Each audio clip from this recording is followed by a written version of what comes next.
Kalispera sirs. My name is Lucy Loizou and welcome to this week's Family Law Show. I'm your host and this programme is brought to you by the International Family Law Group. I am a family law solicitor and I specialise in all areas of family law. This week's programme will be focused on children and how we resolve disputes and help parents when they separate in terms of dealing with children issues. I'm joined in the studio today by one of the country's leading specialists in this field, Carolynn Usher, and she is a partner at the International Family Law Group.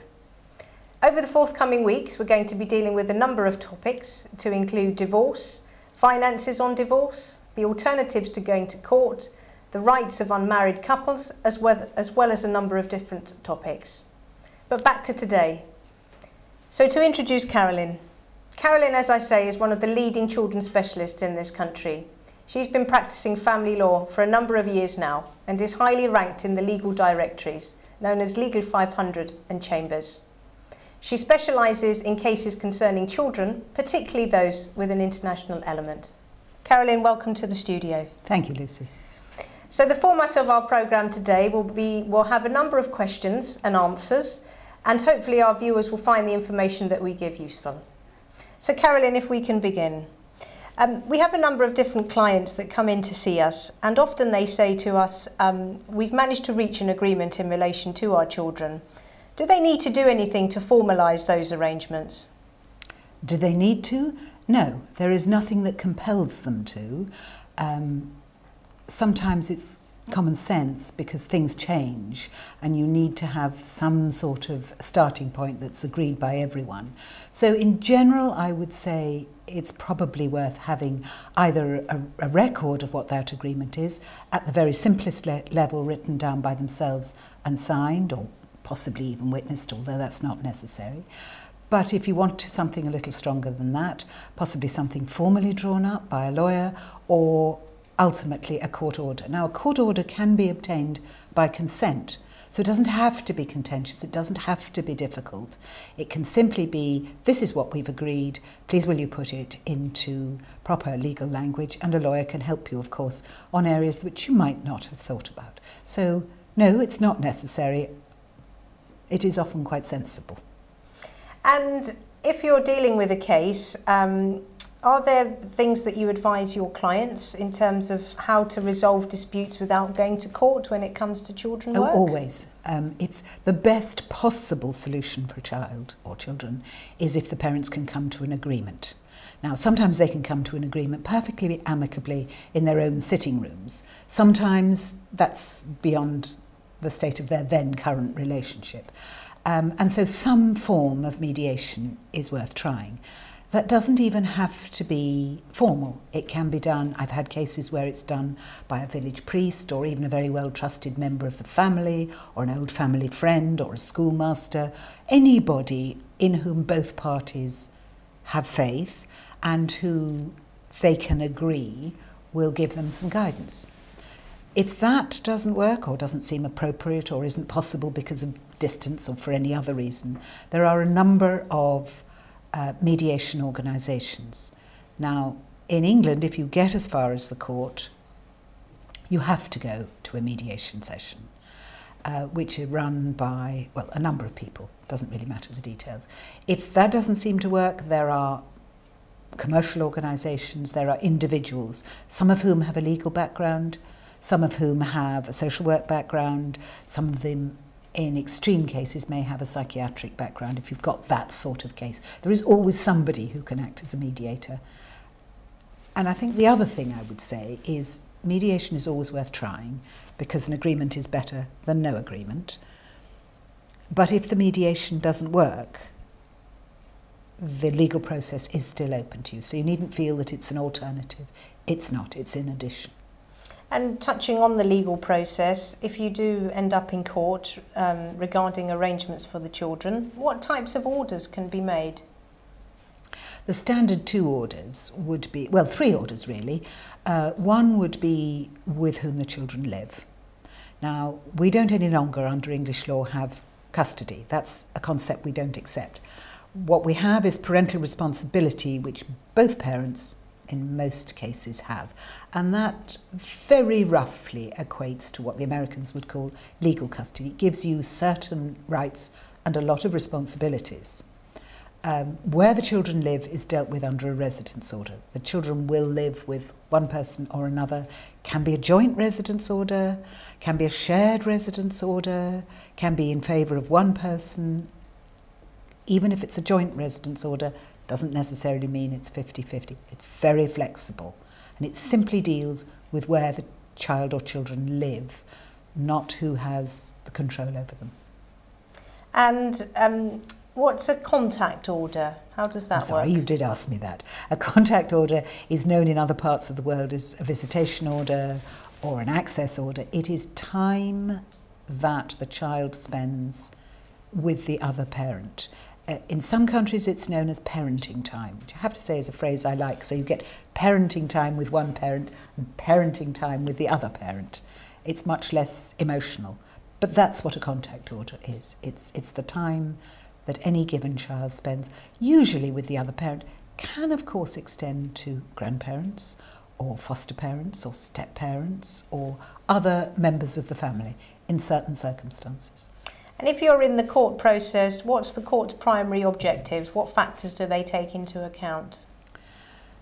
Well, as in I think most countries in the world, the judge's job, statutory job, is to come to a decision that is in the best interests of the child.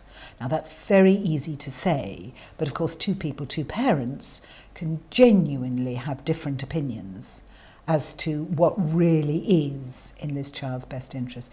And that's the function of the court, assisted in some cases by welfare officers who will see the child, has huge amount of experience, can make recommendations. But in the end, it is the judge's decision, having heard all the evidence, submissions from the parties, the views of anybody who either party want to put before the court. The judge will decide what is in the best interests.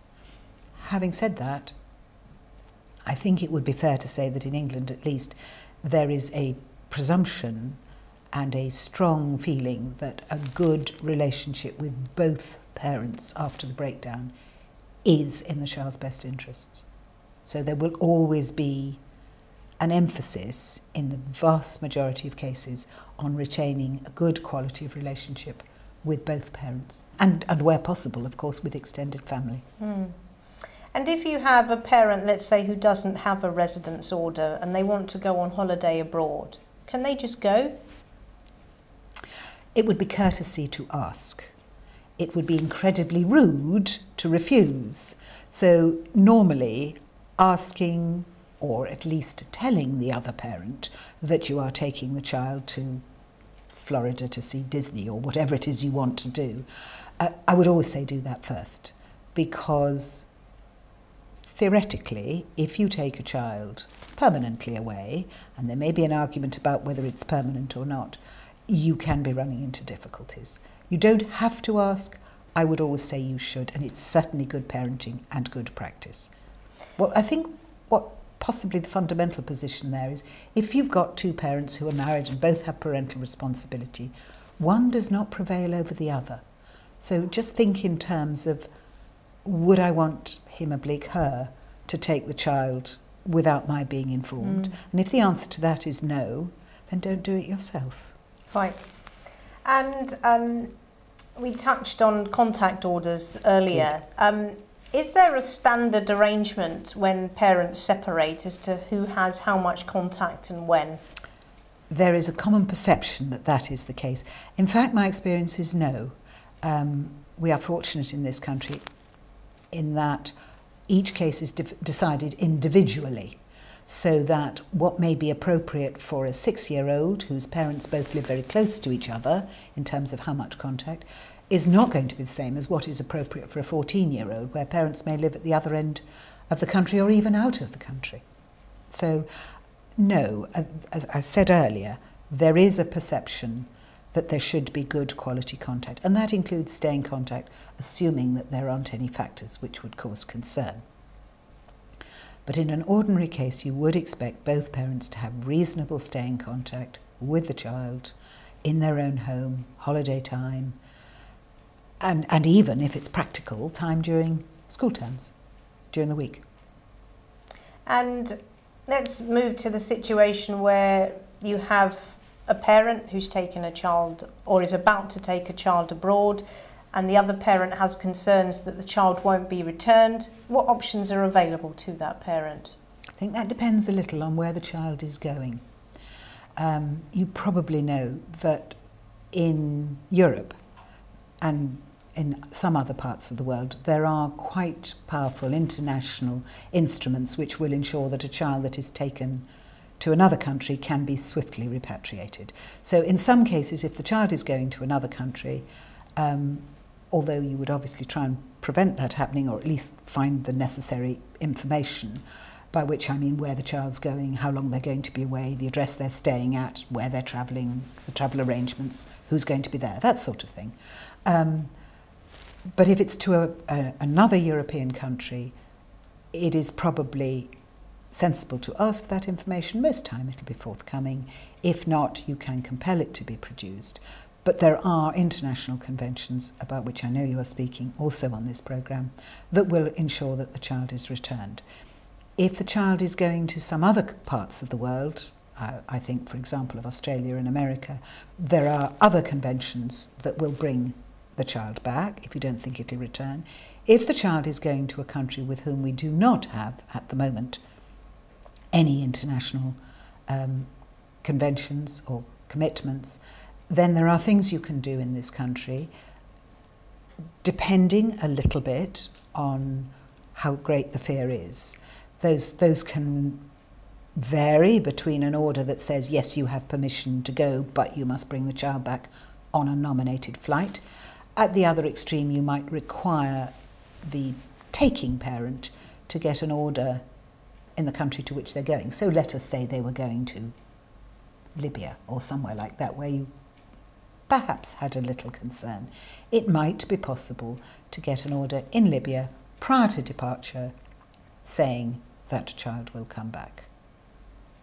It is slightly difficult to advise on that because it depends so much on the age of the children, where they're going, how long, whether there is a reasonable expectation. So if you knew, for example, that they were simply going to visit grandparents, they'd done it lots of times, the child was very happy at school, and was well and truly settled here, the chances of the child not returning would be probably reduced from if they were choosing a country with which they have otherwise no connection, unless it's something obvious like Disneyland, which all children love.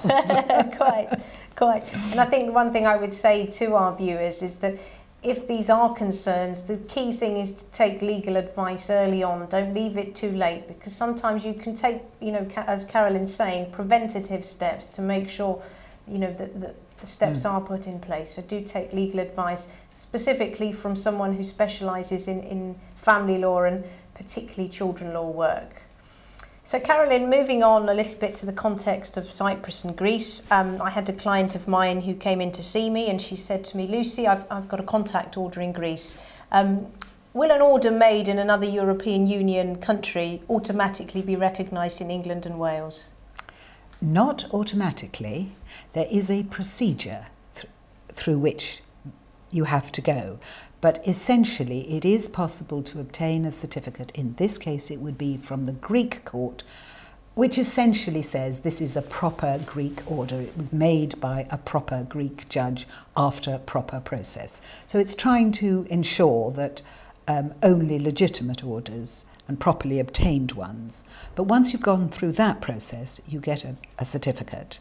That certificate can be automatically entered and registered in England. It's an administrative process. You have to send it off to a department, but there is no legal input into that. The legal input comes at the enforcement stage. So having got it automatically registered and recognised, there then may have to be a court application to enforce it. I have to say that in most circumstances, provided the order isn't very old, or there hasn't been a dramatic change of circumstance, the English courts would probably bend over backwards to give force to that Greek order. Clearly, if on the other hand, if you had an order that was made, let us say, for a 2-year-old, and you'd done nothing about it until the child in question was 15, there might have to be some adjustments. But within reason, one would expect a Greek order to be pretty well enforced. I did a Portuguese one not very long ago, similar sort of circumstances, and in that case they did a little bit of tinkering, because if I remember rightly, the mother had come to live over here with everybody's consent, but the father was entitled to midweek contact. Well, that clearly wasn't going to be sensible from Portugal, but they just made some adjustments, so he still had good quality time. So, by and large, from a European country, you would expect. You would, okay. Yes, as I say, there are always factors which might weigh against it. And I think the other thing I perhaps might raise is that, for the most part, orders are not enforced for very much older children. So it would be unusual. There might be attempts to persuade, but it would be unusual to enforce an order for, say, a 15 or 16-year-old. Okay. And talking of children, and we've just touched on different ages, etc. I often ask, clients often say to me, Lucy, but my son doesn't want to go and see Dad. You know, he screams and he shouts, he just doesn't want to do it. If you are in a court process, at what age will a judge really take into account what a child says? Remarkably young. In general terms, a child of the age of about 8 or 9 will be given an opportunity to have their voice heard. By that, I mean they will be seen by an independent person, usually with social work or similar type qualifications. The child will be asked, in that particular case, the child would be asked, well, why don't you want to go and see Daddy? And it's very interesting sometimes, the results. Sometimes it's, oh, I'm bored. Sometimes it's, he hits me and I don't like him. Sometimes it's, well, Mummy says I shouldn't.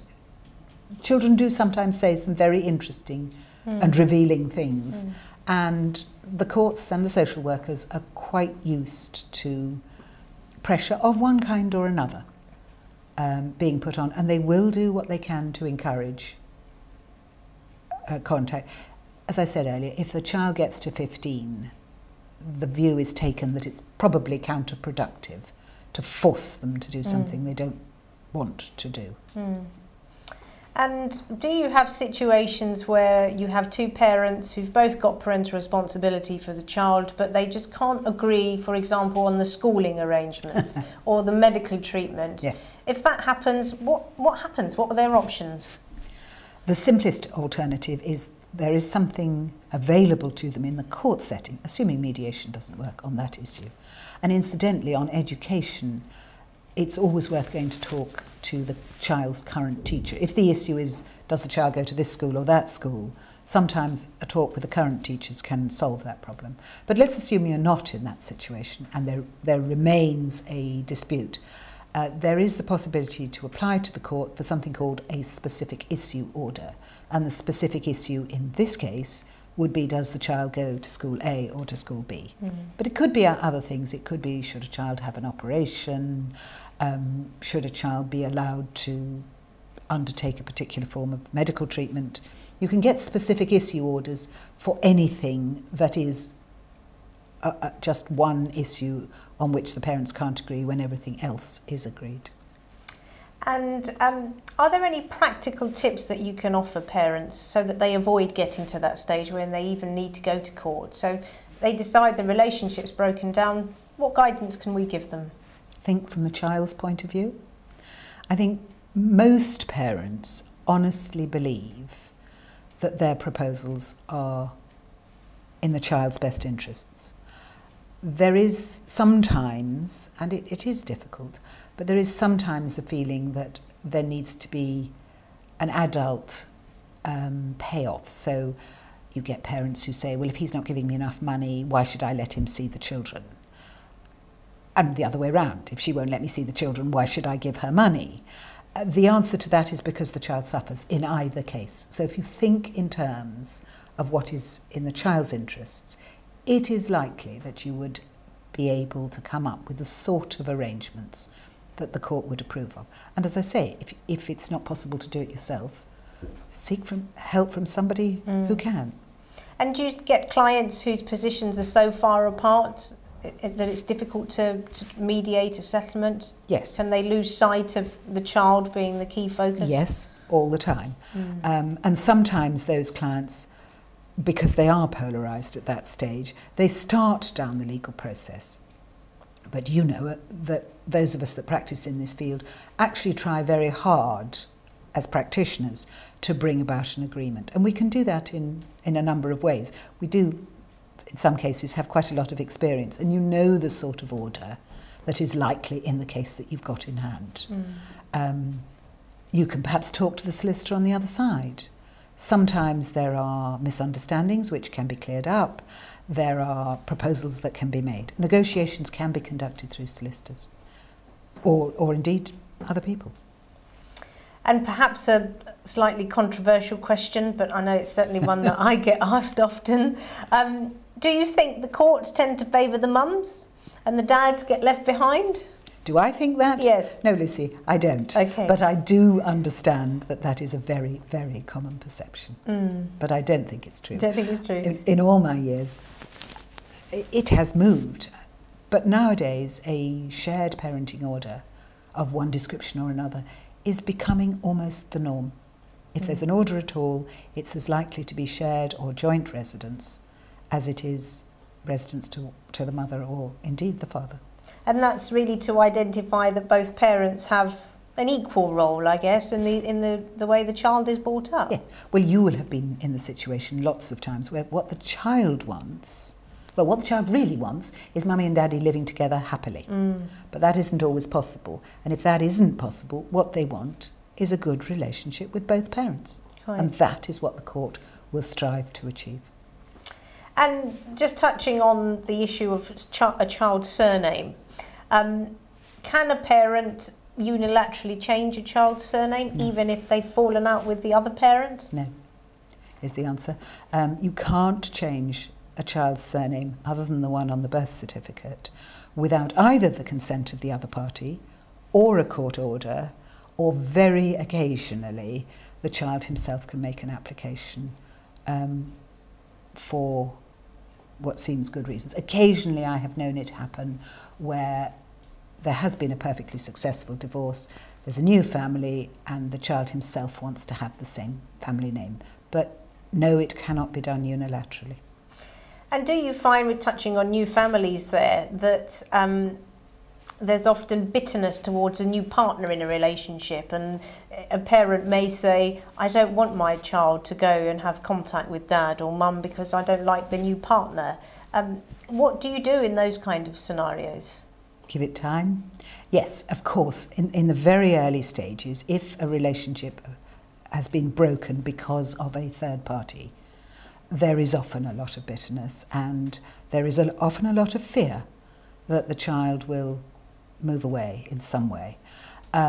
So I think my first advice in that sort of situation would be give it time, don't introduce a new partner too soon, let it come at it slowly and when the child is ready. And most parents, in the long run, don't want their child to be unhappy, and they accept that if the marriage breaks down, the other partner moves on, then they've got to let the child go too. Obviously, there are odd occasions when the particular person in mind is unsuitable for a variety of reasons. At one extreme, one might say someone on the sex offenders register or something like that. That would be entirely different. Then you would be going for a specific issue order which says no, quite. or prohibited steps. And I mean, I often find that clients will make all types of comments about actions that the other parent has done, allegations sometimes. If you've got a series of allegations that are quite serious, will a court want to investigate those before any orders are made if an agreement can't be reached to make sure the child is safe, I guess? Yes, of course, of course. That is one of the very few occasions when solicitors have to take action. If they've got information which suggests that a child is in any sort of danger, then they have to bring that forward to the attention of the court. Again, it's a question of degree. If it's just, oh, he was rude to me when I took the child home, that I'm afraid is just part of the give and take, and you have to forget that. If there are suggestions that a child is being hit or subjected to some other form of abuse, that is an entirely different situation and will be dealt with entirely differently. And no, detailed investigations will and do go on if there are serious allegations. Sometimes, of course, those allegations aren't true, but the investigations go on. Carolynn, thank you. So just want to thank Carolynn for joining us in the studio today. I hope our viewers have found today's programme useful. As I said earlier in the programme, these issues are very specialist, and we would encourage you to take early legal advice from family law specialists who know about this area. So if you do require assistance on this area or any other area of family law, please don't hesitate to contact us at the International Family Law Group. Our telephone number there is 0203 178 5668. Please feel free to have a look at our website, www.iflg.uk.com. Myself or Carolynn or any other one of our members of the team will be happy to help you. Carolynn, thank you very much for joining us in the studio. It's been a pleasure. Look forward to seeing you all again next week. Καλή νύχτα σας. Good night.